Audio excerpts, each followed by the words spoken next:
فطرانہ نکالنا ہے، زکوٰۃ الفطر آپ کو اپنا فطرانہ نکالنا ہے۔ اور فطرانے کے تعلق سے جو لوگ رقم کو منتخب کر دیتے ہیں وہ صحیح نہیں ہے، درست نہیں ہے۔ جو رقم کو منتخب کر دیتے ہیں کہ نہیں 85 روپیہ دینا ہے، وہ غلط ہے، وہ صحیح نہیں ہے۔ اس لیے صحیح نہیں ہے کہ بعض ایسے افراد ہمارے درمیان موجود ہوتے ہیں جو 10 روپیہ کلو والا چاول کھاتے ہیں، جو 15 روپیہ کلو والا چاول کھاتے ہیں، اور بعض افراد ہمارے درمیان ایسے لوگ ہیں جو 50 روپیہ کلو والا چاول کھاتے ہیں۔ تو ایسی صورت میں اگر ہم 50 روپیہ طے کر دیں تو غریبوں پر ظلم ہو جاتا ہے اور امیروں کے لیے سہولت ہو جاتی ہے، ٹھیک ہے۔ اس لیے جو متعین رقم اگر آپ کر رہے ہیں یہ غلط ہے۔ اہل علم کہتے ہیں کہ رقم کو آپ متعین نہیں کر سکتے ہیں، اس سے غریبوں پر ظلم ہوتا ہے۔ 2.5 کلو یا 3 کلو جو ہے غلہ جات نکالنا ہے۔ اب جو آدمی 15 روپیہ کلو چاول کھاتا ہے یا گیہوں کھاتا ہے وہ 15 روپیہ کلو کے حساب سے نکالے، اور جو آدمی 50 روپیہ کلو والا چاول یا گیہوں کھاتا ہے یا دیگر چیزیں کھاتا ہے، منقع ہے، کیونکہ اس کے سلسلے میں اللہ کے رسول صلی اللہ علیہ وسلم کی حدیث ہے، اللہ کے رسول کون کون سی چیزیں نکالتے تھے؟ جو نکالتے تھے، غلہ کھانے کی چیزیں نکالتے تھے، اور اسی طریقے سے پنیر نکالتے تھے، منقع نکالتے تھے، کھجور نکالتے تھے۔ تو جو سا ہے، ایک سا نکالتے تھے۔ سا 2 طرح کے ہوتے ہیں، ایک سا عراقی ہوتا ہے اور ایک سا حجازی۔ سا عراقی کے اعتبار سے 3 کلو غلہ نکالا جائے گا، اور سا حجازی کے اعتبار سے 2.5 کلو، اس سے کم نہیں ہونا چاہیے۔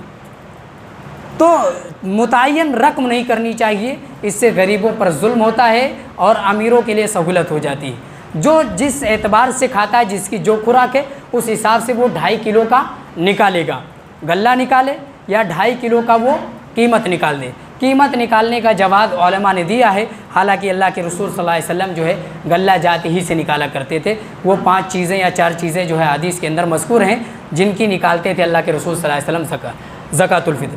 اور یہ زکوٰۃ الفطر کے تعلق سے 3 مسائل ہیں۔ ایک ہے مستحب اوقات، اور ایک وجوب اوقات، اور ایک ہے جواز الوقت، وجوب الوقت، مستحب الوقت۔ 3 طرح سے آپ زکوٰۃ الفطر نکال سکتے ہیں۔ سب سے پہلی چیز یہ کہ زکوٰۃ کب آپ کو نکالنی ہے، واجب کب ہوگی زکوٰۃ؟ واجب آپ پر زکوٰۃ اس وقت ہوگی جب چاند نکل آئے گا۔ چاند جیسے نکلے گا آپ پر زکوٰۃ واجب ہو جائے گی، آپ کو زکوٰۃ نکالنا ہے فوراً۔ اور مستحب آپ کے لیے زکوٰۃ نکالنے کا یہ ہے کہ عید کی نماز سے پہلے آپ کو نکالنا ہے، یہ مستحب وقت ہے۔ اور جواز الوقت، جائز کب ہے نکالنا آپ کے لیے؟ تو جائز وقت آپ کے لیے ہے 3 دن صرف پہلے، چاند نکلنے سے 3 دن پہلے صرف آپ نکال سکتے ہیں۔ 3 دن پہلے، 2 دن پہلے، 1 دن پہلے۔ دیکھا یہ گیا کہ 6 رمضان ابھی گزرا، 7 رمضان گزرا، لوگ فون کرنا شروع ہوئے، مولانا یہ بتائیے کہ جو ہے زکوٰۃ الفطر کتنا نکالا جائے گا؟ ارے بھائی پہلے روزہ رکھیے، صدقات و خیرات کیجئے، قیام اللیل کیجئے، جب وقت آئے گا زکوٰۃ الفطر کا تب نکالیے گا۔ ابھی 6 دن روزے کے گزرے ہیں، 8 دن 10 دن روزے کے گزرے ہیں، فون آنا شروع ہو گیا، مولانا صاحب زکوٰۃ الفطر بتائیے کتنا نکالنا۔ ہم نے ان کو سمجھایا، ہم سے خود پوچھا گیا۔ تو یہ چیز آپ 15 دن پہلے، 20 دن پہلے نہیں نکال سکتے ہیں، آپ کے لیے جائز صرف 3 دن پہلے ہے۔ اس کی دلیل کیا ہے 3 دن پہلے کی؟ 3 دن پہلے نکالنے کی دلیل یہ ہے کہ ابو ہریرہ رضی اللہ عنہ کو اللہ کے رسول صلی اللہ علیہ وسلم نے زکوٰۃ الفطر کا امین جو بنایا تھا، نگراں جو بنایا تھا، تو شیطان آتا تھا اور غلہ بھرنے لگتا۔ پہلے دن آیا، غلہ بھرا، پکڑ لیا، گڑ گڑایا، رویا، چھوڑ دیا۔ اللہ کے رسول کے پاس آئے، اللہ کے رسول نے فرمایا وہ جو آیا تھا وہ شیطان تھا، آدمی نہیں تھا، تم نے چھوڑ دیا، وہ پھر آئے گا، اس رات آئے گا تو پکڑ لینا۔ پھر دوسری رات آیا، پھر پکڑ لیا، پھر رویا، گڑ گڑایا، پھر دل میں رحم آیا، چھوڑ دیا۔ تیسری رات آیا، پھر پکڑ لیا، پھر جب پکڑ لیا تو کہا اب نہیں چھوڑیں گے۔ اللہ کے رسول 2 مرتبہ کہہ چکے ہیں چھوڑنا نہیں، اب نہیں چھوڑیں گے تم کو۔ تو اس نے کیا کہا؟ چھوڑ دو یار، بہت پریشان ہیں ہم، ایسا کرو کہ ہم تم کا ایک چیز سکھائے دی تھے، ایک چیز میں تم کو بتلا دیتا ہوں، ایک ایسا عمل تم کو سکھلا دیتا ہوں، اگر اس چیز کو تم پڑھو گے تو ایسی صورت میں شیاطین کے شر و فتن سے محفوظ رہو گے۔ تو ابو ہریرہ رضی اللہ عنہ نے کہا چلو ٹھیک ہے، اس چیز کو اس سے سیکھ لیتے ہیں۔ تو اس نے سکھلایا کہ آیت الکرسی پڑھ لیا کرو، شیاطین کے شر و فتن سے محفوظ رہو گے۔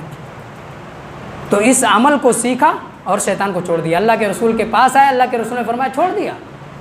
کہاں چھوڑ دیا اللہ کے رسول، لیکن اس نے جاتے جاتے ہم کو ایک عمل سکھلایا ہے اور کہا ہے کہ اس کو اگر پڑھو گے تو پھر شیطان کے شر و فتن سے تم محفوظ رہو گے۔ اللہ کے رسول نے کہا کہ وہ جھوٹا ہے لیکن اس عمل میں وہ سچا ہے۔ وہ شیطان تھا، وہ جھوٹا ہے، مکار ہے، لیکن اس عمل میں وہ سچا ہے۔ جو دعا تم کو سکھلائی ایک دم پرفیکٹ سکھلائی، اگر اس دعا کو تم پڑھو گے تو شیاطین کے شر و فتن سے محفوظ رہو گے۔ تو 3 دن تک یہ عمل رہا۔ یہ دلیل ہے کہ آپ 3 دن پہلے جو ہے زکوٰۃ الفطر نکال سکتے ہیں، اس کے علاوہ 15 دن 10 دن پہلے نکالنا یہ درست نہیں ہے۔ تو ہمیں چاہیے کہ ہم جو ہے اس کا خیال کریں۔ اللہ رب العالمین سے دعا ہے کہ اللہ رب العالمین ہمیں ان چند باتوں پر عمل کرنے کی توفیق عطا فرمائے، غور و فکر کرنے کی توفیق عطا فرمائے، عمل میں لانے کی توفیق عطا فرمائے اور دوسروں تک پہنچانے کی توفیق عطا فرمائے۔ اللہ رب العالمین جو ہمارے درمیان بیمار ہیں، اللہ رب العالمین انہیں شفائے کاملہ و عاجلہ عطا فرما۔ ہمارے ایک بھائی ہیں شعیب بھائی، جو ہم عمر ہیں، نوجوان ہیں، وہ مسجد کی بڑی خدمت کیا کرتے تھے، لیکن پچھلے جو ہے 4-6 مہینوں سے قریباً وہ بیمار چل رہے ہیں۔ بیچ میں وقفہ ہوا، ٹھیک ہوئے، پھر اس وقت جو ہے ان کی کنڈیشن زیادہ بگڑ گئی۔ اس لیے آپ لوگ ان کے لیے دعا کیجئے کہ اللہ رب العالمین انہیں شفائے کاملہ و عاجلہ عطا فرمائے۔ اللہ رب العالمین ان کے اندر جو بھی بیماری ہے، اللہ تو ہی شافی مطلق ہے، انہیں شفا عطا فرما دے۔ آمین۔ تقبل یا رب العالمین وآخر دعوانا ان الحمد للہ رب العالمین۔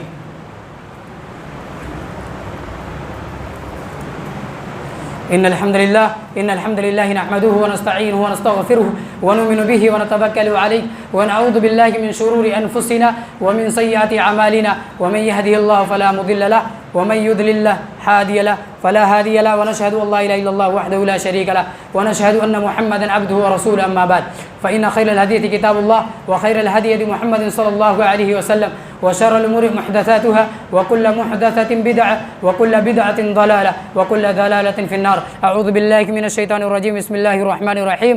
إن الله وملائكته يصلون على النبي يا أيها الذين آمنوا صلوا عليه وسلموا تسليما۔ اللهم صل على محمد وعلى آل محمد كما صليت على إبراهيم وعلى آل إبراهيم إنك حميد مجيد۔ اللهم بارك على محمد وعلى آل محمد كما باركت على إبراهيم وعلى آل إبراهيم إنك حميد مجيد۔ عباد الله رحمكم الله، إن الله يأمر بالعدل والإحسان وإيتاء ذي القربى وينهى عن الفحشاء والمنكر والبغي يعظكم